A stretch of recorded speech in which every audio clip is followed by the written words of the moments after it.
The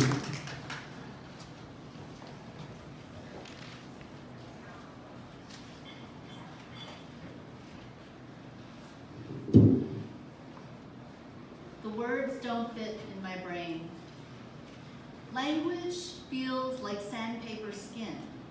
Sounds like chalkboard fingernails. Tastes like moldy, whole grain, vinegar-soaked bread, stale soju, smells like New Year's Eve, Times Square. First language I knew, heard from my mother's womb. Subway conversations eavesdropped. Students gossip, hear doctors, agency workers coerce my relinquishment. Forever lost language, white colonizers stole. Unfound hide and seek, literary maze, dumbfounded mother tongue. Subtitles evaporate. Korean dramas overtime, rewind, repeat, bad translation, glimpse body language. Forced to watch bad Korean movies, each film one syllable closer to fluency. 15 years tutored, language partners exchange more English than Korean. Level 1 stuck, return to start.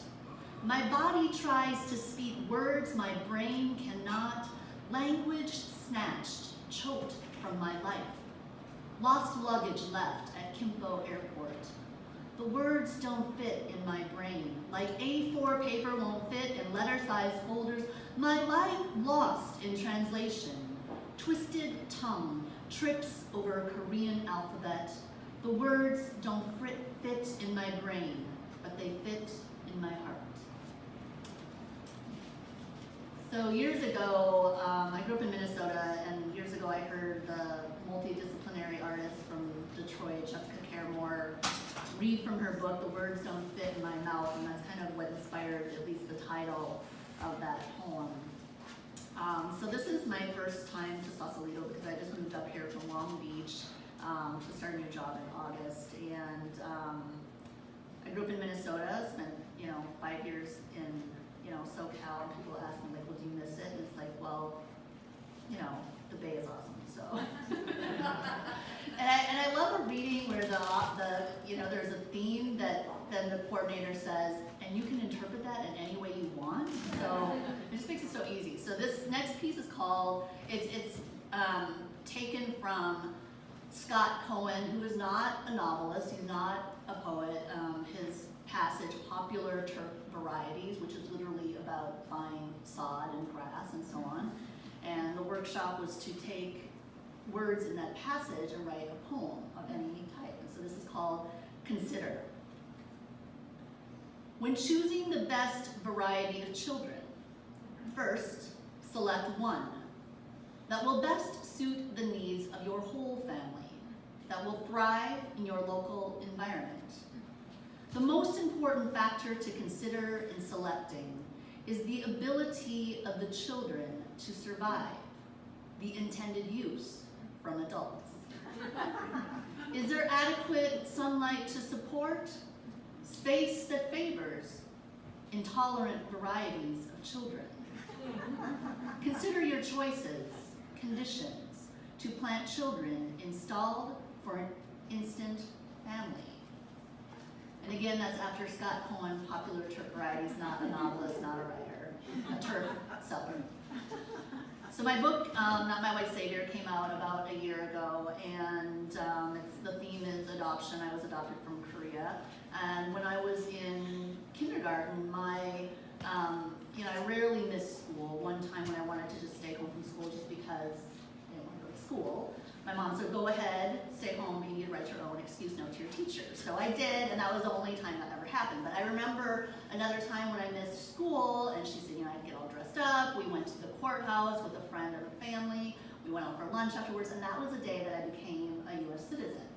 And I didn't really understand the impact and the importance of that day, other than the fact that I got to miss school, and we went out for lunch, and there was this, guy sitting up in, his judge clothes and stuff, and I didn't really get it, but it's like, okay, that was, I guess, an important day. As an adult, I learned that not every international adoptee has a similar experience and story, and over the last several years, we've learned that there's maybe anywhere from 35 to 50,000 international adoptees from several countries that were never naturalized, and some of them have actually been deported. So kind of as my way to process that that actually could have happened to me, and that it's really just kind of a lottery that it didn't. I mean, it shouldn't have happened to anybody. I wrote this persona poem to kind of process my kind of ambivalent feelings about this, and also as a way to kind of spread awareness about the issue. And so again, I do have my citizenship. This is a persona poem written from perspective of different experiences I've heard of international adoptees who do not receive their citizenship, and this is called Return to Sender.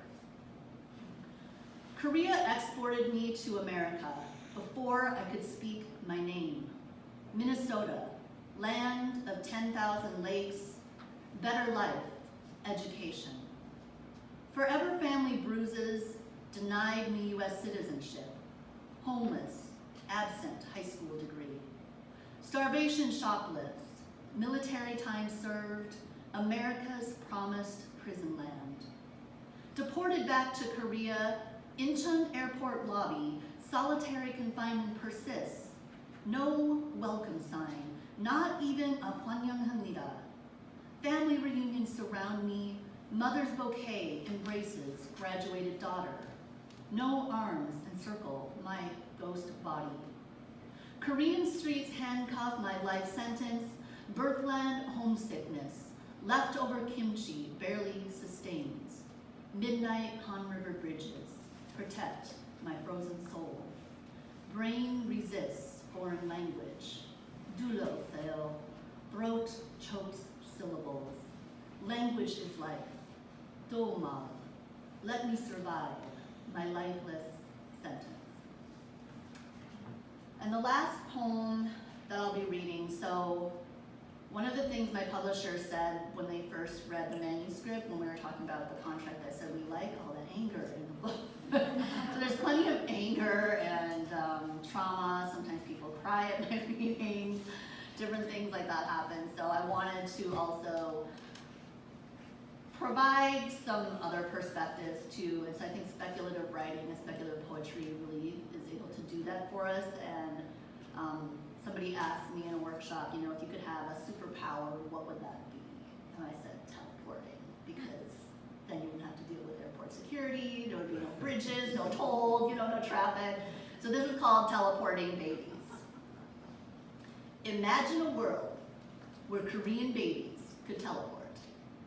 When white Christian agencies abduct them, they can return to their original families. What if their $30,000 purchase price were invested in a trust in their name? Money would grow on ginkgo trees, liberate unwed mothers and their children, smash single mom stigma, take over National Assembly bedrooms. No need for 20-week protests, impeachment. Teleporting babies would have stopped Gunhae Park voting booths, her father overthrown into his Han River regime. Teleporting babies would rule the Korean peninsula forever, kick out the US imperialist army, reunite North brothers and sisters, families divided between East and West, because teleporting babies know what's best for themselves, their people, the world. Teleporting babies know stealing them from young, poor mothers is not in their best interest. Teleporting babies love everyone, not just the rich, powerful, white. Teleporting babies would rule every continent, because baby silence doesn't equal agreement. It means we're planning our world domination. So love will dominate. So peace will dominate. Thank you.